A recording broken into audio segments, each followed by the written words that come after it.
All systems go. Clear for liftoff.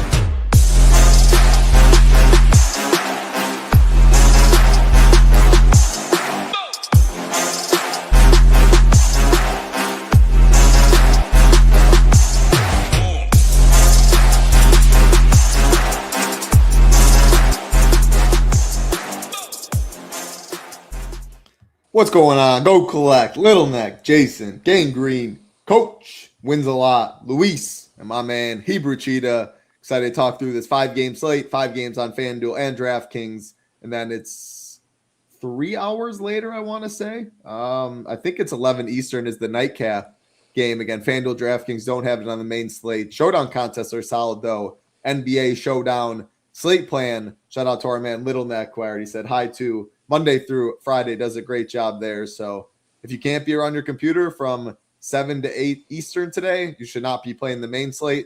But it's only 2 games at 7, 3 games at 8, and then you're good. So you have that hour window in between to really do what you want. But Showdown contest good if that fits you better. Rio, not too much on the injury report. Haven't talked to you in a little while too. How's life going? Yeah, it's going good. It's been, I don't even know how long, probably 2 or 3 weeks since we've done a show together. So good to see you again. We did talk a little bit yesterday with it being your birthday. So kick it back to you. How was your day yesterday? My day was good. I appreciate it. Yeah. The wife made some good food, had some lasagna soup. I love lasagna. So she makes this really good lasagna soup. And I know what you got excited. Some banana bread cake. That was absolutely phenomenal. So some homemade cream cheese frosting. Yeah, otherwise I played poker till like 2:30 in the morning, so I slept in a little bit, hit the sauna, walked the boys, walked the dogs. Normal day over here, getting old.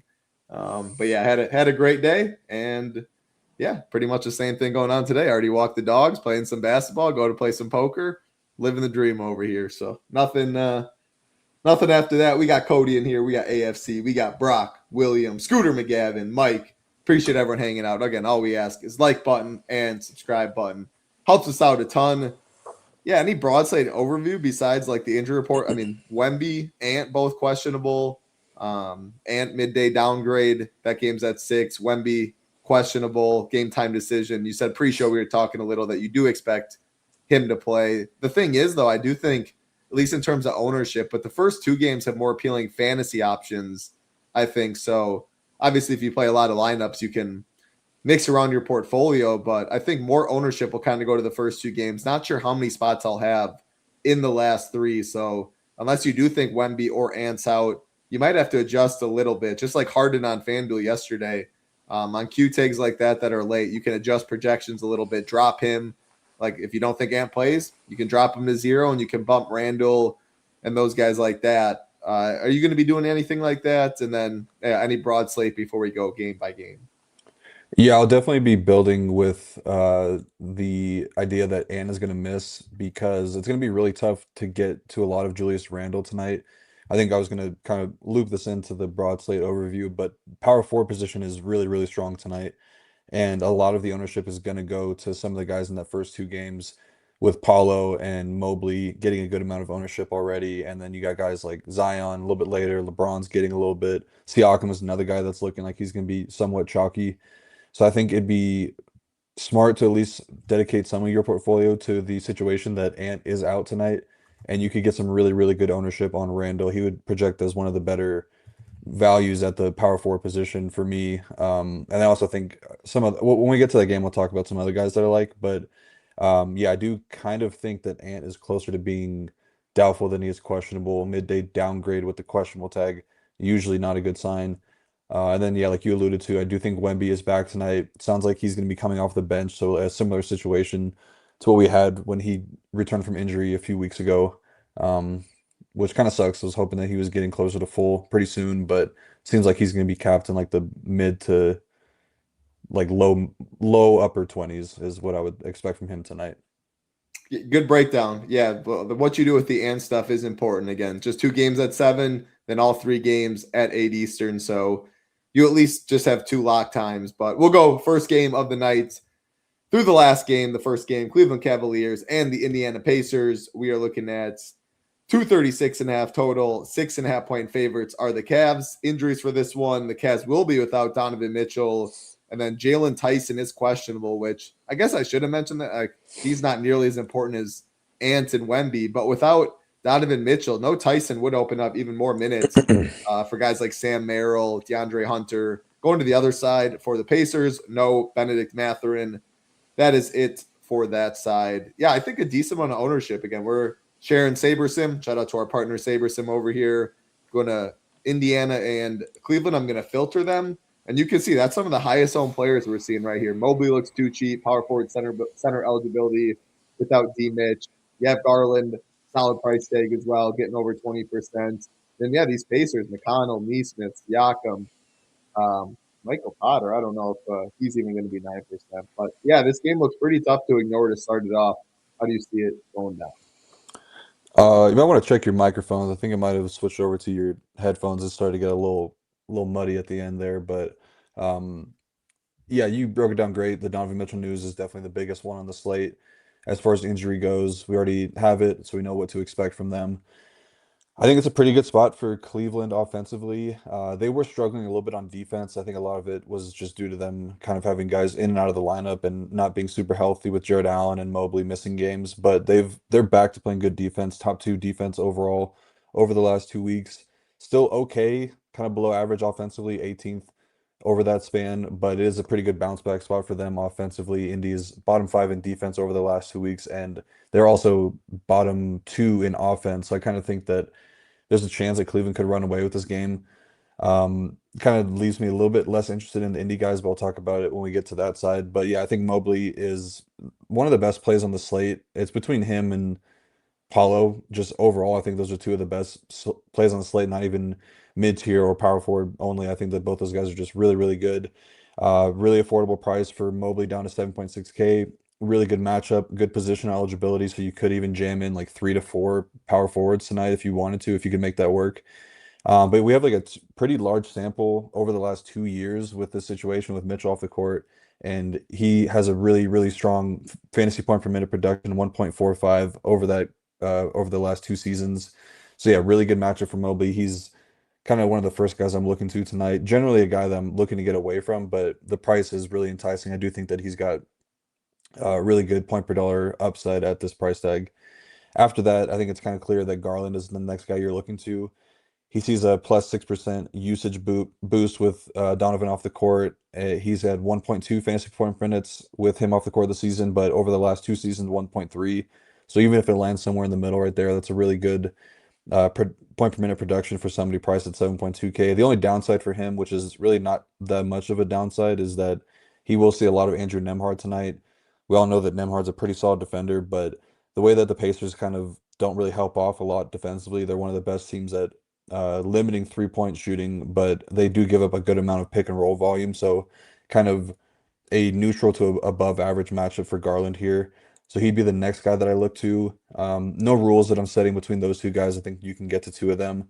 When you bring in Jared Allen, though, is kind of where I would start to bring in the rules. I don't know if I would want more than two of Mobley, Garland, Allen. If you wanted to play a little bit more aggressively, you could say just max one Mobley and Allen because they kind of can eat into each other's upside at times with the rebounding stuff. But I do think that Mobley's going to have enough usage and like assist upside to kind of there could be a situation where I could see both of them getting there. But he's definitely my least favorite. Maybe of all the guys that I'm considering on Cleveland tonight, he's getting healthier, but did come into the game with a questionable tag, so there's a chance that he's limited to like 27, 28 minutes. I think the matchup is obviously really good. There's not been a lot of rim protection for Indy on the other side, and they are one of the worst rebounding teams in the league, so there's definitely upside for Allen, but I just prefer the upside for Mobley and Garland much, much more. After that, some of these bench guys and secondary guys, the ones I'm looking to, I think Craig Porter Jr. is really good at 3.6K with Mitchell out. There's only been 2 games that Donovan's missed this season, and his range has been kind of wide. He had one game where he went for like 50 something fantasy points and broke the slate, and you really needed him. And the other one, he only played, I think, 21 minutes and had like 17 fantasy points. But there's kind of a lot trending up for CPJ right now with how bad Lonzo has been. I don't know if you guys have seen, but he's like having historically one of the worst offensive seasons ever. And the minutes are coming down for him and going up for CPJ. Craig Porter Jr. has been a pretty solid defender, has a pretty good offensive game, so I think it makes sense to just get him more minutes here and take away from Lonzo. So I like him a good bit as a value point guard tonight. After that, I don't really have a lot of interest in Sam Merrill. But like I said, the Pacers do a good job taking away threes. All he does is really launch three-pointers, so I'm not really too excited about that. But I do like DeAndre Hunter a little bit, especially if Jalen Tyson were to miss. Just with the way that India has been giving up pretty big games to opposing wings and big wings like DeAndre Hunter, like Evan Mobley, I think that he could post a pretty solid score at a value price tag at 4.9K. I think that would cover it for all of Cleveland. I'm not really considering Dean Wade. I don't think I'd really consider Jalen Tyson if he were to be in either. Probably maybe Naquan Tomlin as a sneaky guy if he does get more minutes, but I'm not super confident in that. And then on the indie side, I'll be underweight Siakam tonight. I just think that there's much better power forward options for cheaper and a little bit more expensive. So I'm kind of underweight him. The power forwards have done pretty well against Cleveland over the course of the season. They were one of the worst teams at allowing like one of the most fantasy points to power forwards, and he does have a pretty solid track record against Cleveland this season, but I don't know if he really has the upside that's going to break the slate tonight. And I just think that you're going to need really, really big scores at power forward. And just with the way that Cleveland's been playing pretty well defensively, kind of has me off of him. I see Andrew Nemhard as well getting a good amount of ownership. Good matchup. They don't really have a lot of guards. Just like their on-ball defense for Cleveland has not been good against opposing guards. I think that he might be guarded by Darius Garland as well, so pretty good matchup there. But I don't know. I'm not never really super excited about Nemhard. It's close to 7K as well. I think that there's better options. I do like Neesmith and TJ McConnell though. I think those are two guys that kind of stand out. I think that the performance we saw from Neesmith last game was a little bit outlierish. He had 8 assists, never really gets that high, and the numbers suggest that he shouldn't be a guy that we're expecting to get 8 assists from. But he does have a really solid usage rate with Matherin off the court this season, 25%, and he's around 1 fantasy points per minute. So I think that he's in a pretty good spot here. And the same thing for TJ. He's at 1.4 fantasy points per minute. Never going to play a ton of minutes, but you don't really need that. Like 20 to 22 is plenty from him. Um, and then lastly, Michael Potter and Jay Huff, both in play. Max, one of those two guys, they're going to be splitting the center minutes. Yeah, man, that Neesmith ownership really jumped without Matherin. Like he looks like the biggest beneficiary by far, and that's why a lot of these guys are projecting pretty good. Like him off the court, Matherin, that's a ton of usage to go around, and these guys aren't really priced up accordingly. So yeah, I think Neesmith, McConnell, Nemhard, your Siakam shout being underweight on him. He's going to be popular on both sites, especially FanDuel, where you're forced to play two power forwards. 8,200, Mobley's 8,100. I think it's clearly those two will be the ones that are played at power forward. So if you do think Ant's out, playing Julius Randle over there, you'll definitely get an ownership discount. And if you do get the news going right, I think that could be a pretty big leverage spot. Again, a lot of people going Siakam and Mobley. 3 Cavs viable people are asking. I definitely think so. I think you could go Mobley, Garland, Craig Porter, maybe even Jared Allen. I think Craig Porter, Garland, Mobley sound pretty good, though. You'd be good with 3 Cavs? Yeah, 3 is good. And then any max for the Pacers stuff? Definitely max one, Potter and Huff. Uh, I probably would be max one of Nemhard and TJ. And I think that's it. Like Siakam can kind of float around. I think Neesmith too. Those guys aren't really going to be. I think that their minutes are pretty secured. Like maybe it'd be Jarris Walker getting minutes over Neesmith. I doubt it though. I think that their lineup is pretty straightforward. Are you going to force? I know you play a lot of teams, so maybe not in your 150, but if you were playing 5 and you can answer for your 150, are you going to force leaving like X amount of spots, leaving 3 spots for the late 2 games or 4, whatever it may be? Are you going to do any rules there? I know the more teams you build, the harder it is to do so. If you're playing like 1 to 3, like people are, anything with that, because Ant's projected in. If he's out, it does change a lot of numbers that way. Like Bones Highland would be a complete smash. Randall would be strong. Conley would be interesting for some value point guard stuff. Like looking ahead that way, is there any rule you're going to make? No, but I don't think that it'd be a terrible idea to do that. Yeah, I it's really usually hard with a don't. ton of teams. Yeah, I usually don't force it in these two. The first 2 games are kind of the most appealing ones. I could see myself having 4 to 5 roster spots locked up early, but I would definitely be kicking myself if I knew for sure that Ant were to be out. See, I don't know. Maybe I have to mess around with that afterwards. Yeah, it definitely is tough to do that in 150, but for your hand build and anything, maybe even like 20 max, it'd be a lot easier to do so. For sure. And like, yeah, that's what makes this slate pretty tough is the best two games, in my opinion, fantasy wise, are these two 7 Eastern games. But if Wemby were to miss, and more so, like there's definitely value opens up that people will be locked into stuff and they just naturally can't, like Bones, Julius Randle, these guys wouldn't be able to be as high owned as they would be if we got the news before lock. Is my mic sound good now? Yeah, it's perfect. I just changed the setting. I've never had it on this. Never look. I looked online for like the best like whatever, and I was on like this different pattern, so I moved it to something else. So it sounds good. Yeah, it sounds great. All right, probably better than it's ever been because of that. So just had to do a little Google. Take 20 seconds out of my day, and I think it's better. All right, we'll keep it rolling again. Appreciate everyone hanging out. It's like button, subscribe button. All we ask for. It is free to do so, and it helps us out a ton. Bringing you NBA shows on this channel live Monday through Friday, then a Saturday quick hits. We are fully in force. NBA is in full force for us at Chip and Nation, NFL in the playoffs. So we will have a show. I think we're going to do Friday. Nothing is concrete yet, but we'll still obviously have NFL shows to close out the year for the playoffs. NBA is going on. NHL is going on. College football is still going on. I might hit the Fiesta Bowl on Thursday right in my backyard, so pretty excited for that. That big game Saturday. So a lot of sports going on, a lot of money to be made. We'd love to have you at the Nation. And again, 5 days for $19. Using the code SHIP19 is the best deal. Thank you, Little Neck. The playoff best ball. Yep, there's definitely playoff best ball out there on Underdog and DraftKings if you are interested. All right, we'll keep it rolling. Next game, the Orlando Magic and the Washington Wizards. Again, this game is also at 7 Eastern. And then it jumps after that. 7.5 point favorites are the Magic. 234.5 total in this one.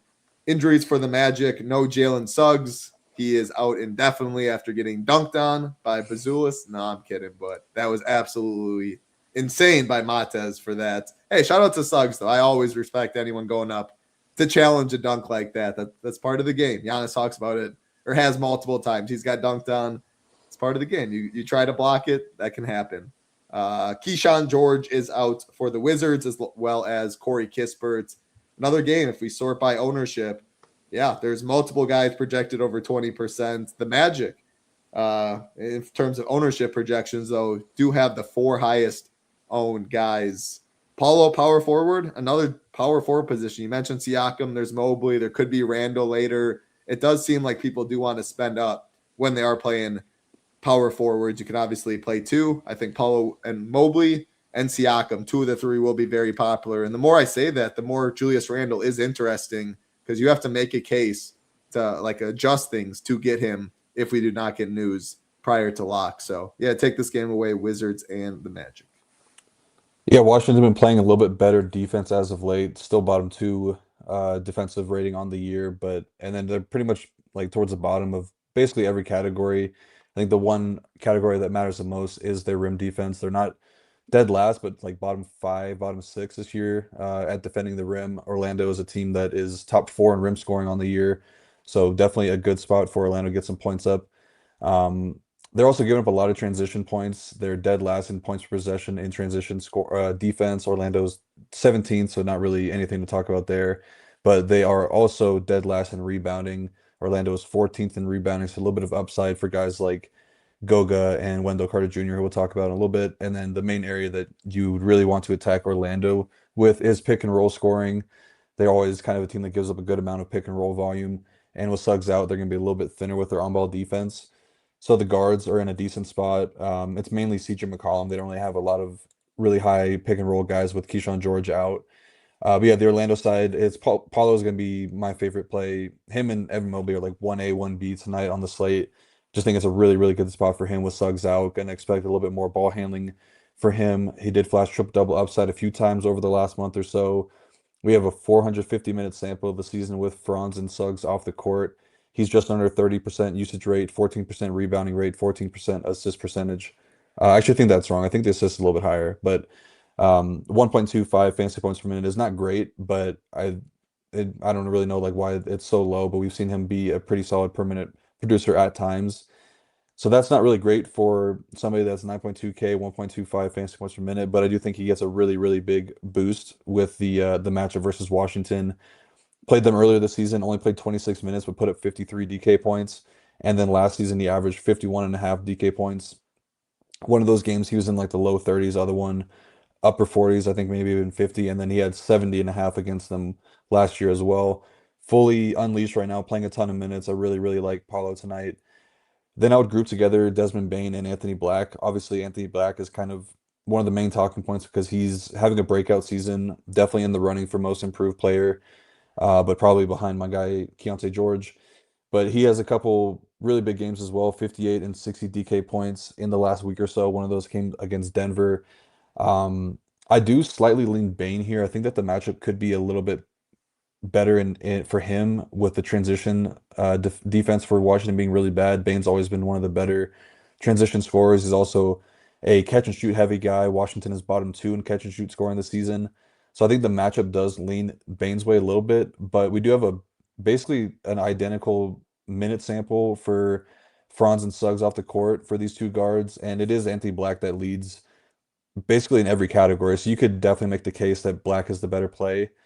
I think people might be a little scared off because the price tag at 7.5K, we're kind of used to him in like the 5K range, even like upper 4K, but he's playing really, really, really well right now.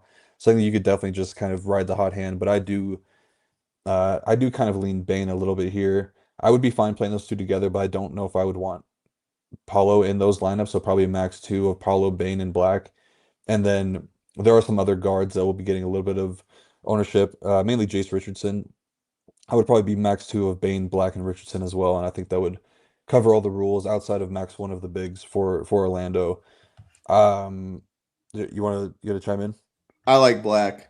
Man, like that price tag definitely is scary, but I look at that stuff as like when we saw Jalen Johnson keep creeping up really high, like Concanipple like went from the 4K, all that. Like I look at that as good for tournaments because there's a reason they keep moving up in price. I mean, the usage is everything is phenomenal. Like he's the ball handler. I wouldn't play two like Paulo, Bane, and Black. I just think that's too much salary to play all three on one team on a slate that's pretty strong like this. But I actually lean, you're the expert. So, I mean, I would take this with a grain of salt. But at an ownership discount and a little cheaper, I like Black more. I think he's in for a lot of big games. Yeah, I'd also don't believe Jace Richardson project like ownership. I'm taking average of Ship Nation and Saberson. They had 34%. There's just like no chance it's even close to that. I do think Paulo's higher than the 26 it showed. So I was moving around a little stuff, but I think Black and Paulo are very, very strong. yeah, I agree with you. I mean, there's nothing really like negative to say about Black. He's been the better producer just from like a per minute standpoint.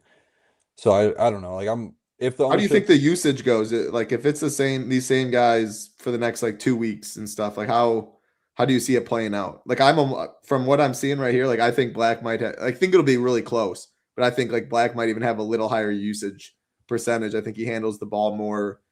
I just think he has so many out, like the assists are so nice, and he's not a terrible rebounding guard. But yeah, what do you think on the usage numbers? No, I agree with that. I think it's going to be pretty clearly Paulo number one. I would expect Black to take the number two spot, and then like probably Bane. Like he's obviously the clear number three Yeah, option, but there's been times where he can disappear for sure. he's So yeah. I love Desmond Bane as a real player. Would always want him on my team, but for DFS, I've struggled clicking the name for years. I mean, he was next to John's. Like his ceiling's high, but man, that floor, and it just feels like he won't get you a snowflake or a flame. He'll just be fine in tournaments you don't necessarily want just fine. yeah. See, I think it's honestly a decision that people themselves are going to have to make. I kind of laid it out for you, but it is Black that kind of that leads in all the meaningful categories. I mean it's identical. Like it's pretty very similar. He just has a better point per minute production, very very slightly.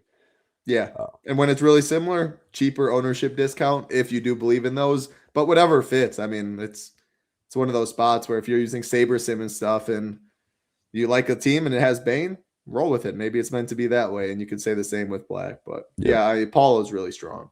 hmm Um, Yeah, continuing with the Orlando stuff though, I really like the bigs here. I think Wendell Carter Jr. is an exceptional play at 5.5K. The matchup that kind of always look to attack. I think he's really, really strong. He's actually great now as like one of the better overall value plays. If you take away the Minnesota stuff, like if Anthony Edwards were to be out, then it's like Bones would look really good. Mike Conley even projects decently there, but if Ant is in, then I think Wendell Carter Jr. is a probably the best just point per dollar option on the slate in my opinion. But with that being said, I also really like Goga too. I'm going to be playing a lot of him as well at 3.5K. He had a huge game against Washington earlier this season in like 20 minutes. I think he put up 31 DK points, really good shot blocker, really good rebounder. Yeah, and he's going to be going up against a lot of the backups like Marvin Bagley. I wouldn't even mind him going up against Alex Sarr. I think that's a really, really good spot for the bigs here. And then I think the Jace Richardson ownership is a little bit too, I agree with you. I don't think it's going to be whatever Saber has it as. I see like 30-ish%. I don't think it's going to be that high. Probably is like mid-teens, upper teens, but I think people are kind of excited about playing him with Jalen Suggs out. He was the guy that had the big game last time. Um, so if you really need somebody that cheap, then I guess it's fine, but I really prefer Craig Porter Jr. if you're going down that low. You also have again, if you do think Ant's out, like Bones is just such a better play Yeah. if you have him at the shooting guard. I think Conley's probably a better play at point guard, and like people won't really be able to have. Like it depends. If people aren't building like that pre-flop, they're naturally going to get a bunch of these first guys in the first two games, and they just won't have flexibility.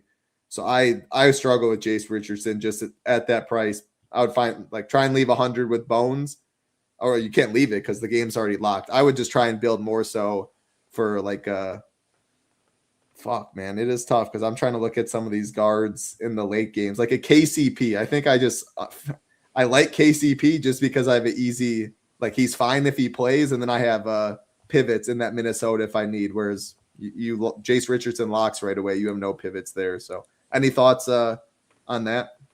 Yeah, that'd probably be the way to do it. Lock in KCP at guard. I don't think you want him at shooting guard or small forward. Like definitely play him at guard because that would give you a little bit more outs to. You can go if shooting guard, you can go right to Bones though, or just play him. But Oh, shit, yeah, I didn't know that. I you thought Bones was just point guard. no, he's just shooting guard if I Oh, saw it wow. Okay. right. Or no, point guard and shooting guard. Excuse Okay. me. But he Yeah, does okay. have the So shooting guard then, eligibility. yeah, you could play KCP at shooting guard or guard. I would imagine you probably have a guard spot locked up early if you're playing one of Black or Bane. Yeah. But yeah, I like the way that you broke it down. You play KCP and then it gives you some room because KCP is going to be a guy that people are going to regardless. He's projecting like an okay value right now. Yeah. It just, I mean, if you like Jace, fine, but I think that play becomes a lot worse. And in hindsight, you'd be kicking yourself if Ant is ruled out with when you see the value guards open up. I do like your Goga shout though. Wendell Carter is going to be like, I moved his ownership up and maybe I'm even light there. Center's weak today. Like when people play a center, it's Wendell, or I think it's pretty much Mobley or Allen, and you can play Mobley at power forward. So you're getting so much direct leverage, like two guys that don't share the court. If Carter busts and gets under his projection, Goga probably has a good or a big reason why. So yeah, I think that's a really sharp play on somewhat of a small slate. Yeah. I don't like Tristan da Silva. I'll kind of let other people chase that. I just don't think he's a very good fantasy option. He can spike at times, was pretty good earlier in the season, but I feel like a lot of that came when Paulo was out. So I don't really think that I want to go to Tristan da Silva tonight. The Wizards side, definitely think these guys are in play. I think that we might start to see guys like Sar and Koulibaly play a little bit more than usual right now. They were kind of limited returning from injury over the last few weeks. But their head coach said that Sar is not on a minutes restriction. He's just kind of playing like upper 20s to like low 30s at times. So I think we could see more minutes from him moving forward. And yeah, he's a really good, like just really good fantasy producer when he gets the minutes. He can flash some pretty big upside at times. I'm never too afraid about attacking Wendell Carter Jr. More so, I would worry about the Goga matchup. I don't think Wendell's a great defender, but I do kind of like Sar a good bit here. I think he's really good on FanDuel because he does have power forward eligibility over there, and that gets you off of the chalky Pascal Siakam. Like if you play Sar with any like Sar and Paulo, Sar and and Randall or Sarr and Mobley, I would much prefer than any combo with Siakam personally. Um, that's kind of it. Like I think CJ has the good matchup with the pick and roll stuff, but I'm never too excited about playing CJ with a team that's generally pretty healthy. I think you need a lot more guys to be out because he's not going to play 36 minutes, maybe ever again while he's playing for the Wizards. And then Trey Johnson at some ownership, I'm definitely fine getting away from that. He's being managed. His minutes are definitely being managed. More of a perimeter scoring guy as well. Magic do not help off, so there's not a ton of scoring upside for him here, I would say. But I do like Koulibaly at 5K. I think you project him around like 30 minutes. It should go up in a pretty big way because he's a little bit better than what I think Saber has him like 0.91 fantasy points per minute, but he's closer to 1 fantasy point per minute. I think maybe they're giving him a little bit of a downgrade due to the matchup, but I still like below Koulibaly a good bit here. And then the rest of the guys like Bub, Champagny, Middleton are all fine to keep in your player pool. I would definitely max one of Bub and CJ. I would max one Middleton and Champagny, and then definitely max one of any of the bench guys overall. Yeah, I like Sar. If you think his minutes are a little under projected, he's always a fun click for me. And again, they're talking about a pretty weak center position. You're getting different. You're spending a little more than the Wendell Carter stuff. And I do think most people probably clicking Mobley. I mean, they'll play some at center as well, but I think Sar is a good option on DK. On FanDuel, it's the Magic stuff's, I think, the biggest difference on the slate in the sense of Paulo's 10-4. Like he is let's see. Second highest price. Obviously, Luka's the highest price player, but second highest player on the slate at 10-4. Power forward and small forward eligibility, which is nice. But guys like Bane, 7-6, guard forward eligibility. Anthony Black, point guard, shooting guard eligibility. Wendell Carter will be popular over there.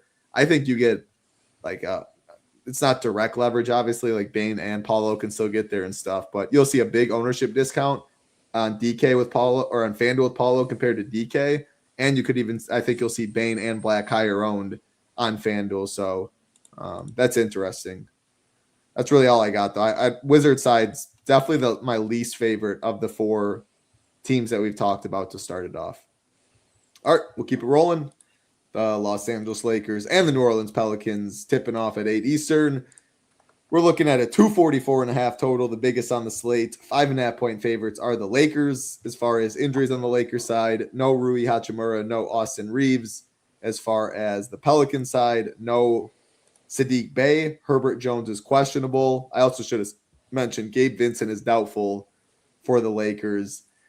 Yeah, this game is pretty tough for me in the sense of you can always play Luka, but he has a big boy price, and it would be a lot easier to play him if we did know that Ant was out because there'd be more value that way. Outside of that, like Smart's fine at his price, Laravia's fine at his price. I think they get worse if Ant is out though, and some of the cheaper like bone stuff comes into play. I think Sergeant Scrubs would be maybe a little more appealing. And then the Pelican side, it's really just showing, at least looking at Saber Sim, Trey Murphy. Otherwise, yeah, Queen, Zion, Poole. This game doesn't really excite me too much, but it is a big total. It should be pretty close. Maybe you see it differently. No, for the most part, I do agree. I think that this game has some sneaky stack appeal because it's the highest over under on the slate, close spread, 5.5 points. I think the Lakers are. And I think like most of the appeal is coming from the Lakers side. Definitely a lot to like about the matchup for them, though. New Orleans, I mean, the Lakers have been really bad defensively as well, but over the last 2 weeks, I think the Pelicans are bottom six and the Lakers are bottom three. Um, yeah, I definitely think that both teams are in pretty good spots here. I think the Pelican side is a little bit easier to break down because there's not, um, I don't know, nothing really stands out. I think that Zion, in comparison to all the other power forwards that were mentioned, is pretty far down the list. But with that being said, he is playing more minutes. He's still fairly cheap for his upside. And if you do run into a game where he just has spikes for crazy high usage, he definitely has tournament winning upside in a game that has a lot of just a lot of overall points upside in the game. So I think Zion is pretty okay, not great compared to those other guys, but he's fine. I think with Zion in the lineup, that does help Murphy a little bit. It's always really smart to get some floor spacing with Zion on the court because he doesn't take any threes. And Trey Murphy has seen a pretty big uptick in his volume from beyond the arc over the last like 3 or 4 games. The Lakers are historically a team this season that has given up a lot of 3-point volume as well. So if you hit right and Murphy is knocking down his threes, then I think he's pretty solid. Also, another plus for Zion is the rim defense for the Lakers has been really bad over the last 7 games or so. So a decent matchup for him. I think that you might be asking for a little bit too much to go to like Derek Queen and Jordan Poole and Jeremiah Fears. I think all those guys will remain in my player pool, maybe correlated with some of these Laker guys. But nothing about those guys really stands out in particular. It's nice that Derek Queen does have power forward center eligibility. We've seen him have really big games at times, but I do think that sharing the court with Zion is a net negative for him. And then Jordan Poole, like I don't know, he's just not very good. I don't really want to go there. So why Um, would sorry to interrupt. Like go ahead. the correlation stuff, I don't know if you ever able to ask Jordan or them there, but like it's showing Queen and Zion have like the second best correlation, and 0.16 is actually relatively strong in NBA. Like you're not looking at that stuff at all. Like that just doesn't make sense to you, or I don't know if it's like a long-term, like season-long thing that they're correlated positively, more so like because they do like their game by game or like play-by-play simulations. I would imagine it's more so to do with that. Like when Zion hits, it's probably in like a closer game and the whole team performs better, I would imagine. that makes sense. But Yeah, I'm just completely guessing. I just kind of feel like as somebody that watches basketball that those two types of players negatively correlate where they both need the ball in their hands and don't really stretch the floor as much. yeah, for sure. The Zion stuff, like you said, it's interesting because Randall's 100 less, Siakam's 200 less, and then Mobley is what 800 less, 700 less. Like all of them project better than Zion. With that being said, yeah, if you eat a bunch of chalk and Zion's the way to get different, I wouldn't hate that at all. But he's like you're happy if you get 30 minutes from him. 30 minutes could be enough in this spot. There's no doubt about that. You mentioned a bad rim defense for the Lakers and stuff too. Big total, but you just aren't getting those extended minutes like I would like. Yeah. So I was looking at some of the numbers for Queen and Zion sharing the court together just to kind of back up what I'm saying about them being negatively correlated. But while that's loading, the Lakers side, I think clear that Luka is one of the better spends on the slate if you can kind of be fine with the value that you have to play to play him. He is 12.2K, hasn't really hit his ceiling in quite some time that we need probably closer to like 70 from him to really pay off. I think my approach with Luka tonight, and I don't know if a lot of people are thinking the same way, but if Herb Jones is in, I'll probably be off of Luka. If he's out, then I'll definitely play a lot of Luka. He's had a pretty wide range of outcomes versus Herb in his career. He's topped out at 84 DK points, but was held below 50 DraftKings points in 4 of those games. Went for 58 against him earlier this season. That's fine. It's not great for his price tag. I do think he has a lot more upside if Herb were to be out, because then you're adding guys like it'd probably be like Micah Peavy and Bryce McGowan's guarding him, which I think are much worse defenders than Herb Jones. So I think that's one that you got to keep an eye on. I'll boost him up a decent bit if Herb is out, though. How are you going to Uh, do that though with it an hour after the first two games? that's a good question. I don't really know if it'd have to be. Yeah, I don't even know if it'd be really possible to get a lot of Luka after that because I'm gonna have a lot of those spend ups in the first 2 games, so I don't really know how that would work out. You'd have to do it beforehand, and then I guess that would kind of give you some flexibility to move around to the Minnesota stuff because you'd have to play some pretty cheap value. Yeah. Um, That's tough to do. I was yeah, wondering if you had a plan because the Mobleys, the Seattle, like there's a lot of the Paulos, the Baines, but those first two games are great. Like it's hard to build around if this guy's out. I think you just would have to go in and maybe build in sets. If you're playing 100 teams, maybe you build 80 straight, and then you build 10 with no Herb Jones that jams you Luca, and 10 without, or however you want to split it up. 10 that's projecting Ant to be out, and then Randall, Bones, all that. That's really all I can think of right now is building in sets is the way to do that most efficiently. yeah. And it's not questionable now. Did we just get the No, it's not. It's not true. Yeah, I didn't see that. He's still questionable, Brian. Yeah. The rest of the Lakers stuff, though, I'm okay with LeBron. Again, you're comparing him to some of these other power forwards on the slate, which I alluded to power forward being extremely strong tonight because LeBron is another guy to add to that list. Coming off of a few really good games as well, 36 and 37 minutes in his last two games. I don't really have anything to add on LeBron. I think that he's good when he's playing upper 30s minutes, but you're also sharing the court and usage with Luka. Definitely would be max one of those two guys. I don't really think it's even possible or smart to get both of them in the same lineup. So yeah, I think LeBron is also probably like fourth or fifth on the list of power forwards for me tonight. I really like DeAndre Ayton though. I don't think that he's going to get a lot of ownership. I've seen around 10% on Saber. It could be a little bit lower as we get closer to lock, but I think that he's really good tonight. The minutes have been fine. There's been some positive coach speak about getting him involved offensively earlier in the games. Pelicans have been giving up big stat lines to opposing centers all year long, and not to be like a game log watcher, but the matchup is really good for him. He's put up 48 DraftKings points in both times he's faced the Pelicans this season. I think that he's an excellent GPP option tonight with a good amount of upside. So I like him a little bit more. I like DeAndre Ayton a little bit more than LeBron. Maybe even just overall better than Luka as a point per dollar option. Two other guys I'm looking to are LaRavia and Marcus Smart. They've been really good in the starting lineup, filling in for Rui and Austin Reeves, both playing a ton of minutes. Like I said the last time we did the show, you got to live and die by Marcus Smart. So if you're playing him, there's a very good chance he gets you like 15 to 18 DraftKings points, but he has a ton of upside as well because he can fill up the stat sheet. Going to be left open a lot. And if he's knocking down his shots, he can really go for 7, 8x at his price tag.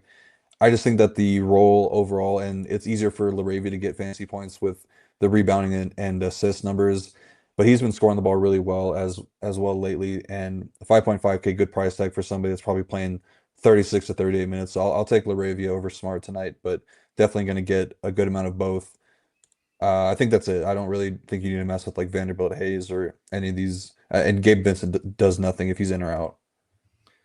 Yeah, for this, Tito, I mean, you could ask this question for years. Like, why do they midday downgrade Fran if he isn't sitting?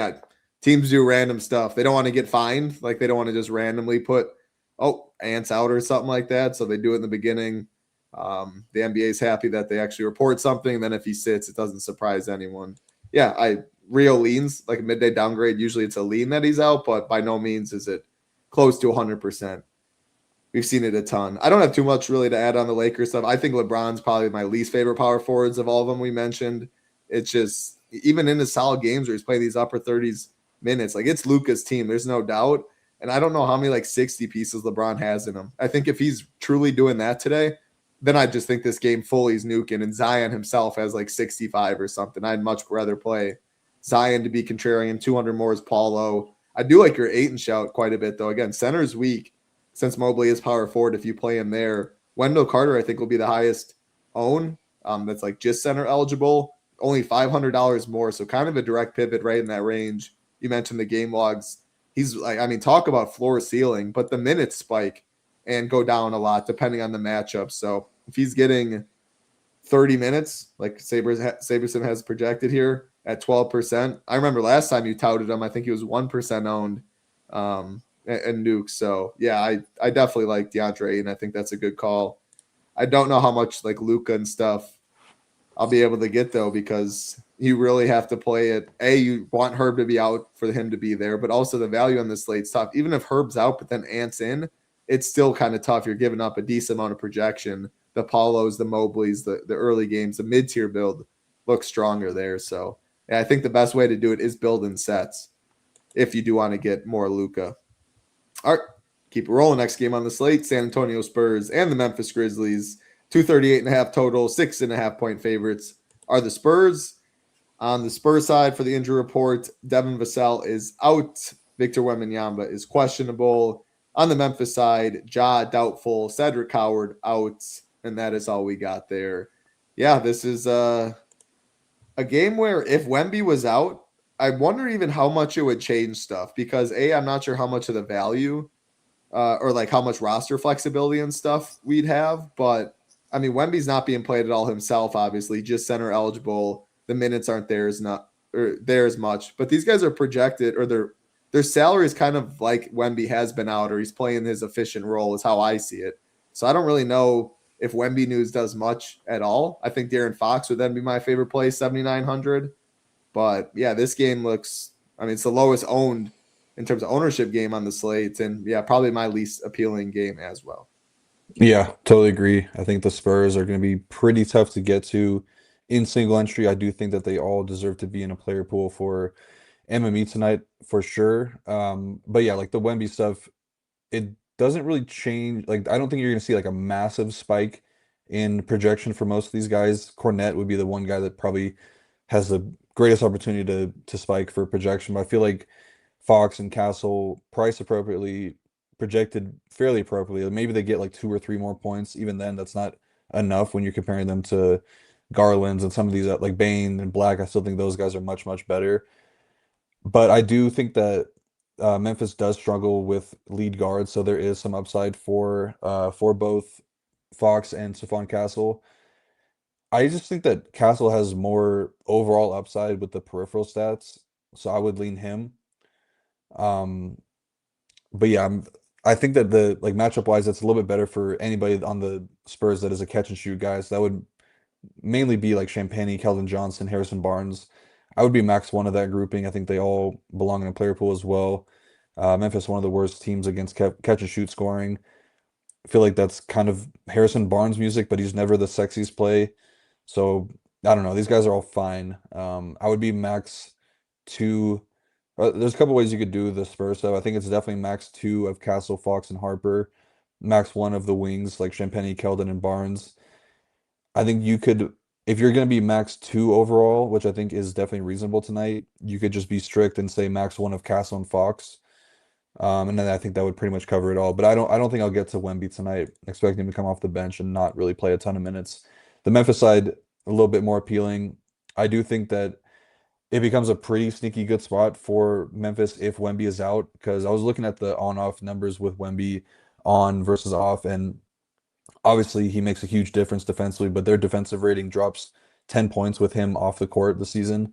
And bigs have been sneakily done very well against Luke Cornette. He's a good shot blocker, but not a great overall defender. We've seen some bigs have some really big games against the Spurs with Wemby out. So I would have a good amount of interest in Jaren Jackson and Jock Landale if I knew that he was going to be out. You also have the added benefit with Ja out. There's a little bit more usage going Jaren's way. He's flashed a little bit of upside lately. I think he's pretty expensive, but very likely to go under owned, kind of similar to Zion, where you kind of need a lot to go right in comparison to Mobley, Paulo, and some of the other guys that we mentioned. And then Santi as well, same thing. He's power forward only. Yeah, I don't really have I don't have much to add there. I think he's expected to start tonight. At least Basketball Monster has him in there over GG Jackson. I'm not certain if that's gonna hold or not, but we'll have to see. And then Cam Spencer should get the start, but it's worth noting that Vince Williams is back tonight. They have been going with Vince as their point guard at times that Jaws missed earlier this season, so I have to kind of wait and see what happens there. But yeah, Cam looks like a pretty solid option at 6.1K. We've seen him post some really big games. Kind of a little bit passive at times, though. Doesn't really take a ton of shots, but really good passer and projecting pretty well. So I think he's fine. He's in play. I'm not going overboard with my exposure on him. And then GG is probably the guy that's been GG and KCP are the guys that are probably benefiting the most from Cedric Howard being out. Yeah, like I said, I like KCP for the sense of you can go KCP to Bones Highland really easily, who I'd want on my team if Ant was out more times than not. And then if you can play GG Jackson in the flex or something, and then you don't play KCP, or in the util, excuse me, and you don't play KCP, you can also do that as well. Leave 400. Bones would project better than both of them for sure. Hey, if Ant's out before any of the slate locks, Bones would be one of the highest owned plays, if not the highest owned on the slate. So yeah, just looking at where I could possibly make just 1v1 pivots and be fine with, I think Pope is someone that I am interested in, because if the news doesn't break that way, you're pretty much playing Jace Richardson. Like, it's the same thing. You're getting like 18, 19 projection for cheap. It allows you to get spend ups. 21 might be enough, but having at the same time the flexibility to maybe get a Bones is really appealing to me. It's really all I got. I think this game, yeah, max. You said max 2 on the Spurs. I mean, if I even get one guy on the Spurs, I'm not even sure how much I love the team. 2 guys feels a little much, but it is 6 games or 5 games. Random stuff can happen. Memphis side. Yeah, that's a good point on the Wemby stuff. I mean, we always look at it on the offensive side, but man, he is such a freak on defense. To hear the 10-point difference is wild in the defensive rating, but it makes sense. His paint presence is out of this world just with how long he is, how much he affects normal layups. So yeah, that's interesting. Memphis gets a boost if Wemby's out, but you did think he's in if you had to pick right now. All right. Anything else in that one? Nope. Last game of the night. Again, appreciate all 350 watching with us. If you're hanging out after 2, watch on replay. We appreciate you guys as well. All we ask for is the like button and the subscribe button. Helps us out a ton, and we do have multiple options to join us at the Nation, but I think the best for anyone watching is by far this 5 days for $19 you see above using the code SHIP19. That will take you into Saturday, which is some NFL, some good NFL stuff. 2 games Saturday, 3 games Sunday, 1 game Monday. If you want to play short slates, you got that option. If you want to play all 6 of them, you have that option. Showdown, we will have content, a lot of content for the NFL, of course. NHL is still going on. And if you do join, more education. You can see NBA, NFL. These are education videos that we put together. Try and build yourself a process, get more familiar with the game. And you do get access to Discord and SaberSim when you do sign up for the 5 days for $19 trial. Last game of the night, Miami Heat and the Minnesota Timberwolves. We are looking at a 237.5 total. 3.5 point favorites are the Timberwolves. Miami side, no Jaime Jaquez. On the Minnesota side, again, Ant, a midday downgrade with a foot injury. I'll just throw it right to you on that. If you want to start Minnesota side, midday downgrade, usually not great. But with the first 2 games, I mean, we keep hammering this point home, but it's the most important. These 2 games will take up a lot of your roster spots by default if you are not messing with things. So if you do think Ant's out, you should probably move Ant's projection. I'm going to move it to 1 or something, but you should probably go like 45.5, 32. I mean, Bones would get a massive upgrade, 24.7. Again, I'm just ballparking this stuff, but I think all of these guys need a boost, and they would look like pretty strong plays. But if you do this and you get it wrong, yeah, you should probably have a pivot if Ant does play where you're not just drawing dead that way. So it's definitely tough. Game theory slate. Again, building in sets, I think the best way to go about it, or Gold Collect, I think, said he's building 3 teams. 2 of them will be normal. 1 of them will be like Ant's out, something like that. So, yeah, take it away, the Heat and the Timberwolves. Yeah, I think this game is kind of tough. Like, I'm kind of surprised how high the game total is because I picture both these teams as being pretty good defensively, and I also don't really know like where Miami's going to get their points from because they obviously are running a very unique style of offense now. I would love the spot for some of the guards for Miami, but they don't run pick and roll anymore. The Wolves are one of the worst teams against pick and roll this season. Miami literally does not run pick and roll anymore. There's been some comments from Tyler Hero a few weeks ago when he came back from injury saying that they're going to have to run it, but they just don't. So I don't really know where the points are coming from here. Minnesota does a good job with Rudy Gobert out there taking away rim scoring. They're a pretty good rebounding team. Also pretty solid at defending the 3-point line. So there's nothing matchup wise that really sticks out for me on the Miami side. And getting Hero back definitely makes things a little bit more.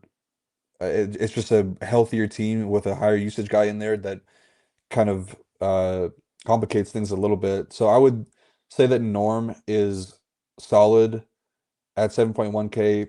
I think he can get going in basically any matchup, been scoring the ball really well. Probably a good bet to make the All-Star team this year as well. I think Bam is fine. I actually do kind of like Bam a little bit, and I think a lot of that is due to the fact that I think there's a chance that Minnesota could go smaller here. I think that Rudy Gobert, his minutes could be a little bit at risk here, and I'll talk about that when we get to Minnesota. But I think that would definitely benefit Bam going against Randall and Naz Reid more than Rudy Gobert, because say what you want about Gobert, he's been one of the best defenders in the league this season and playing some of his best basketball as of late. So that would definitely benefit him. Outside of that, I don't really see myself getting to much. Like, I think Jovic is is in play. He's projecting like a decent value for me. Pelly Larson, same thing. He's 4K, but he's also returning from the ankle injury, so he's not 100%, not playing a ton of minutes. And I just don't really see how you can get to like Davion and Wiggins and definitely not playing Khalil Ware, any of those guys over anybody mentioned before them. So it's kind of, I think it's a max one of Miami, honestly. Um, Maybe just using them as pivots if you do build in a certain way and things kind of go wrong, then you're kind of pivoting onto some of these Miami guys. But yeah, I really do not like the Miami side very much tonight. The Minnesota side, obviously, a lot is riding on Anthony Edwards' availability. If he's in, I don't really like him, honestly. He's struggled against Davion Mitchell in his career. And I don't know if anybody's seen I'm sure Little Neck has seen it because he's a Wolves guy, but he even said like he has to prepare mentally a lot the night before playing Davion Mitchell because he's just unlimited gas tank is going to chase him around. And you look at the numbers over the last 3 to 4 seasons, he has not scored more than 42 DraftKings points in a game against Davion over the last 3 seasons, kind of dating back to when he was with the Raptors. So really not a great matchup for Ant. It is a good matchup for the 3-point shooters. We talk about Miami, the way that they play defense. We've bet and hit on a lot of guys making a lot of threes against them. But Ant is definitely more of like an on-ball scorer than he is a catch and shoot guy. So I think it's the matchup is kind of more negative for him, if anything. But really good for guys like Dante and Naz Reid. Obviously, Dante going to be launching from deep. He was fine in the game against Miami earlier this season, but he only shot 1 for 8 from three. So the volume was good. Volume very encouraging. Just needed to get hot. I really like Naz though. I feel like last couple of years that we've done shows talking about Miami, it's always like whenever these two teams face off, it always kind of leans towards it being a Naz game. And last year or this season, he didn't really see a huge spike in minutes against them, but was really, really efficient. I think he went for like 43 DraftKings points against them earlier this season. I just think that he matches up much better in the spot than Rudy Gobert does because he provides a lot more floor spacing, and that's kind of what you want against Miami. So Nas is a guy that I'm pretty excited about playing tonight at very low ownership. And then I already talked about the Randall stuff. I think he's fine if Ant is in, but really good if Ant were to be out. I'd have him projected around like 48 DraftKings points if Ant were to be out. He's averaging like 47.5 in games that Ant has missed this season. And then, yeah, I'm kind of off of Gobert. I think that he's kind of pretty far down the list compared to the Wendell Carters and DeAndre Ayton and even like Goga. I would probably be playing over him. And then you got it right on Bones and Mike Conley. I think those guys would be very like two of the better value plays in the slate if we knew right now that Ant was going to be out. They for sure would. I'm definitely going to try and get more Bones than the field, and then you do have to have pivots, and obviously that's what makes it tough because the Pelicans stuff in general we didn't really like. The Heat we didn't really like. I mean, Memphis. That's why I keep saying KCP. At least you get a cheap guard that's on the floor, and I just would rather leave the 300 or leave the 600 if you got him at guard and you got to go Conley. I'd play Bones over that, but I'm more inclined to leave 300, 600 or whatever and drop down to KCP and do that, but at least have KCP as my filler so I'm not what feels like drawing dead. If GG Jackson, you have him in the util spot, obviously because Conley and Bones are guard, but you could put them there. Really just think about it. Good points there. If hand building, just know your pivots in advance. If this, then that. 100% Scooter. A lot easier to do when building a few teams than an MME portfolio. And then shout out to Little Neck. Look at that. 50K to first tonight for Showdown. That is, it's big boy prizes for the Showdown streets. So again, Little Neck will have that up. It is on an island. He'll have his towers up on the site, NBA Showdown slate plan. I don't really have too much. How many minutes do you think Hero's going to play? You think this 26 is about right? Yeah. BBM has him for 30. I think that's really high. I would not expect. He's been dealing with this thing for a while, and it was kind of a weird injury designation over the weekend. He was available to play, but dressed up and didn't play. So I don't think that he's like magically getting 30 minutes. I feel like 26. It's worth looking at what like his first game back this season was because I feel like that might be a good indicator of what it would look like for him. Let me try it. The only reason I asked that is like if the 26, if it was actually 22, then I think Norm Powell and Bam become a little better plays. If it's 30, I think they just become, I guess maybe not Bam as much. I think Norm becomes a lot worse of a play.